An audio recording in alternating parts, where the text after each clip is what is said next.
Vault 33 opens. What is all that about? This is Ash, I'm here with Saib, and we're here to talk about the latest updates with Fallout. Man, feels like 2015. Fallout's 25th anniversary has just come and gone. It was sort of the end of September.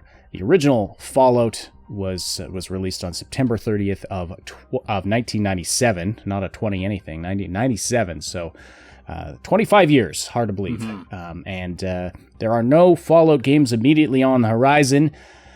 And yet, Bethesda has been pumping out the Fallout content like crazy. What's that about, Saib? I mean, there is also this Fallout TV show that is coming from Prime Video, and they posted this image that was created for the occasion. It's got some interesting little tidbits about it. Presumably, this is going to be something we're seeing in the upcoming show. We see people standing around wearing vault suits for Vault 33. There's a body laying on the floor. And somebody is exiting the vault. The door is open, and they're walking out into the blinding sunlight. Yep. Hard to make out too many details of the person. They're just standing there. They're a silhouette, but it's pretty clear that they're facing out of the vault. There's been a lot of confusion on this. Pip-Boys are worn on your left arm. All Pip-Boys that we have seen are always on the left arm. They're on the left arm for the player whenever you're playing them, on pretty much every NPC that I've ever seen. I tried to look to see if there was some right-handed ones, and nothing came up right away. There's mods for that, but there are no known instances that I can find of a Pip-Boy being worn on your right arm. It's on the left hand because you're using it with your right hand. Also, most gun holsters are worn on your predominant hip side. Yeah, like your right hip, yeah. There are weapons that you draw on the counter side, and there are swords that you draw on the counter side.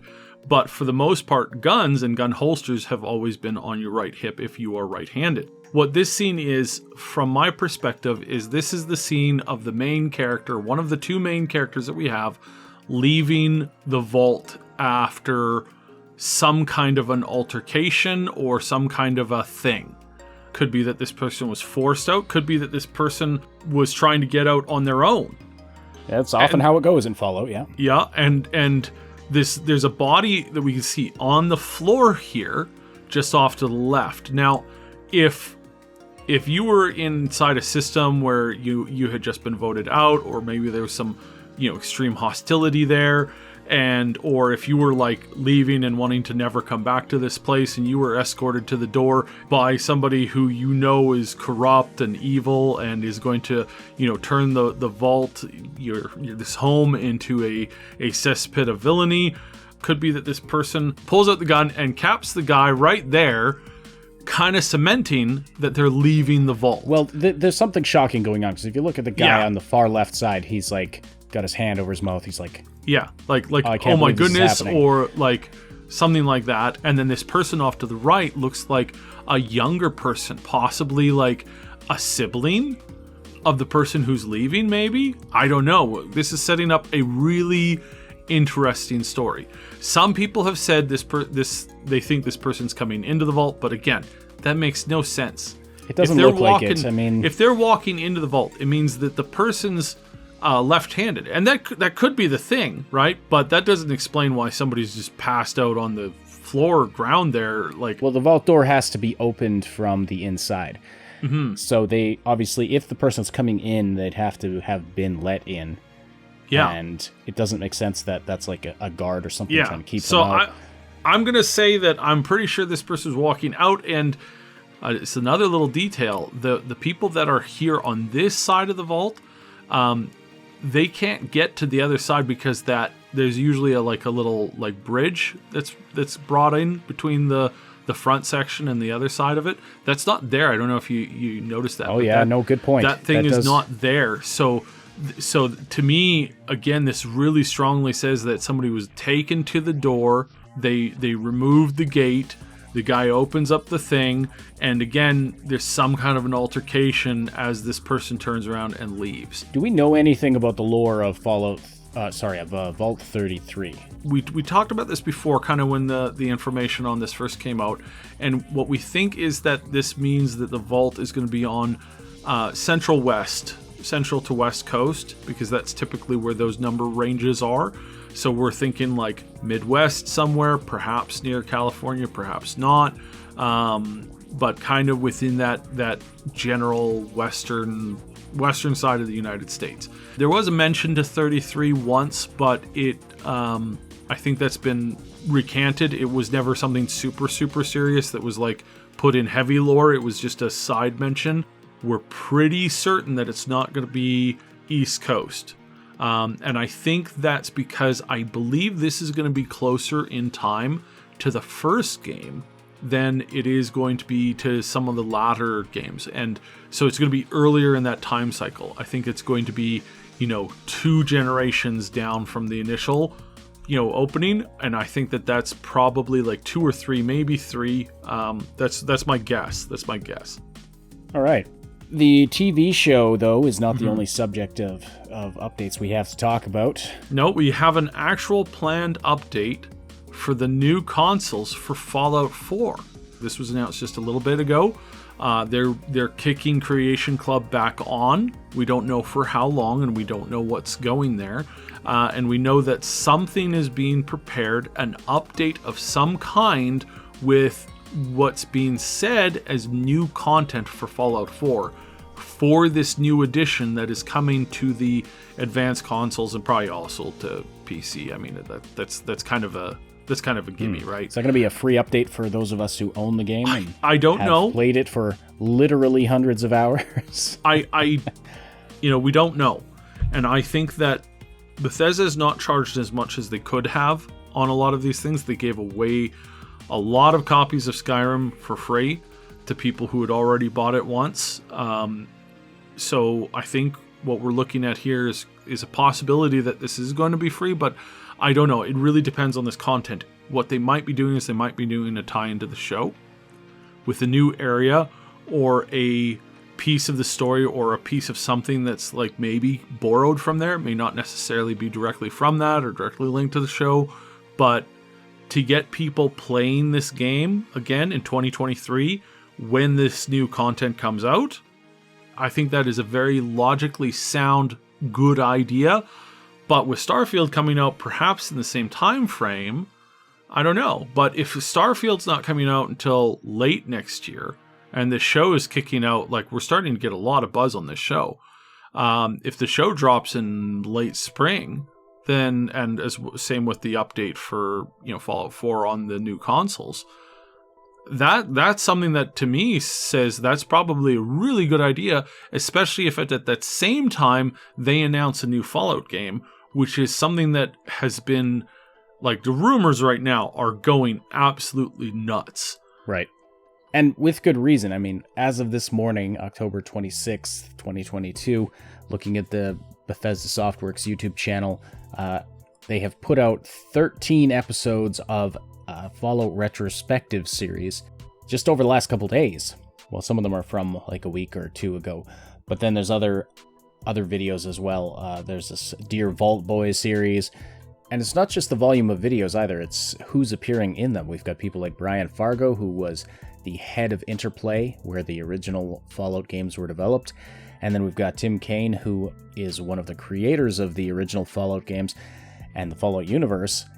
And he is now over at Obsidian Entertainment, who we're going to talk about in a minute, but that's also the company that developed Fallout New Vegas.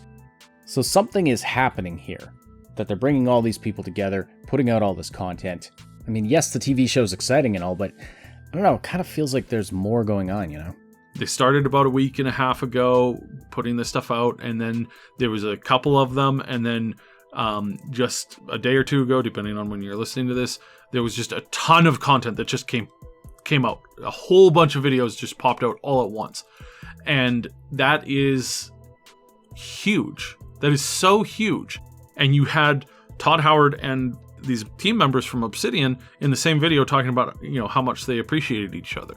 Just to recap for anyone who's not familiar with the situation, Obsidian Entertainment is the development studio that made Fallout New Vegas, which came out after Fallout 3.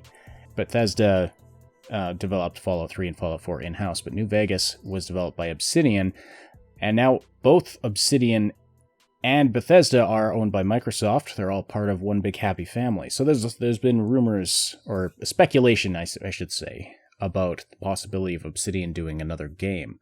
Mm-hmm. Do you think, is this a hint in that direction? Oh yeah, no, I've been saying this for a while. As soon as they joined up with Microsoft, there's a clear and present, like, hey, this should be done ASAP.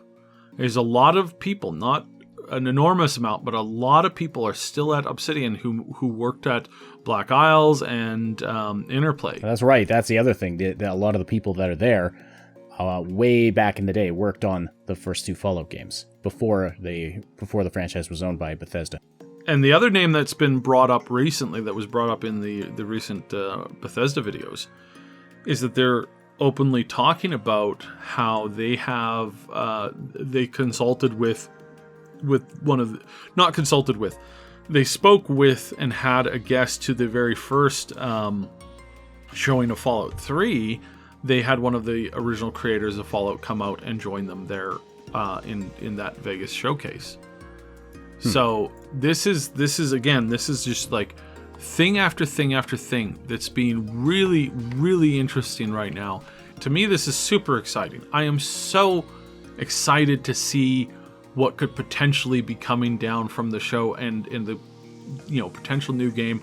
I do think they dropped the ball in not having a new game like prepared, ready to go. But then again, I mean, Fallout 4 was a surprise launch that happened. Yeah, who knows? Yeah, who knows? I mean, the show's not coming out for a while yet. Yeah, so it could be that this whole time they've had a studio cooking up a game that they've been like going back and forth, and they're going to announce this thing out of the blue, sometime next year, where it's like, the show is coming out, please watch the show. Here's this thing. We've done a bunch of updates to 76 and to that mobile game that you guys all love so much. And I just heard the internet's collective groan. Yeah. There's a big groan there. But then Todd goes, however, and he almost walks off the stage, like goodbye. Oh, just 1 second. We do have something else. And in comes some other team or some, maybe some of the people from Obsidian or whatever, and they literally launch a new game right there. That would, trump everything that has ever been done on a showcase before, ever. If they did that, and if the game was awesome, then I think they might go a long way to getting forgiveness for some people for some of the radical screw-ups over the last few years. Especially if it's good, right? Like, that's legitimately it has to be good. If it's a piece of crap game that they rushed out, then bad. But I feel like there's a lot of studios out there, Obsidian or otherwise, that if given a contract to do a Fallout game, would jump at the chance and would do a fantastic job. What you could do is you could literally go into Fallout 1 and remake Fallout 1 in the new Starfield engine. That if that was done, or a spin-off game of any type. Yeah, but it could be a wholly original thing too. Right? Could be, but I really think if they rebooted Fallout 1 and just added a little bit more new content to it, did a lot of the cutting room floor cuts from it, or just remake it as is, not changing anything, just upgrading the engine significantly, putting it in this brand new isometric engine that allows you to, maybe an Unreal 5 or whatever. If you did that, that's also something that would be really tempting, and you're not really messing with the lore then, you're just allowing people to replay the original game. Well, I feel like there's a lot of potential in the Fallout universe that's been unexplored, and it would be a shame to have it only be, a Bethesda release every 5 to 8 to 10 years. It's coming up on... it's going to be more than 10 years. Oh, yeah. No, it's going to be... Fallout 5 after Fallout 4, and Fallout 76 does not count. So between Fallout 4 and Fallout 5, so you don't have to have the big numbered release like a Fallout 5 or Fallout 6, but you could have... Look at what's being done right now with the League of Legends IP. Mm-hmm. All of the different types of games that are... and content and, shows. Even look at how... Cyberpunk was basically Saved by the Edge Runners show. There's a lot of studios right now exploring these other types of options. Would you have pictured? Well, maybe you would have, because I'm sure you could picture anything as an anime. When Cyberpunk was, when I was first introduced to the concept, I never pictured a Cyberpunk anime, but it's out and it's fantastic. Yeah, no, the anime I would say is probably even better than the game for lore. That story should have been the game's plotline, man. It seems like a lot of studios are opening themselves up to this sort of cross-format type of thing when it comes to creating material for what are very popular worlds. Yeah, and it could be that we don't get a game at all. Like this is entirely possible, and it's something that I obviously don't like. I don't like the idea of not getting something good, but I do really worry that we may not get a game here within the next 5 to 7 years. If it's coming from Bethesda, absolutely not. So let me add this kind of as our final note. I am really excited to see what we can hopefully have as a return to amazing lore and story within the Fallout universe. This is quite possibly one of my favorite universes of all time. It is certainly something that is close to our hearts here. It's what a lot of our fans started following us for to begin with, and the Fallout content has really kind of been a letdown over the last few years, and has been really sad to see something that's got so much great potential just kind of sitting there not doing anything. So I hope so much that what we will be able to see here is something that we can all be just really, really excited about. Did you enjoy that video? Let us know by slamming that like button and leaving a comment below. And if you found it helpful or informative, consider hitting that super thanks button or checking out the other support options in the description. Subscribe for tons more guides and other fun videos. And for insightful gaming news content, check out our sister channel, Triple S Podcast.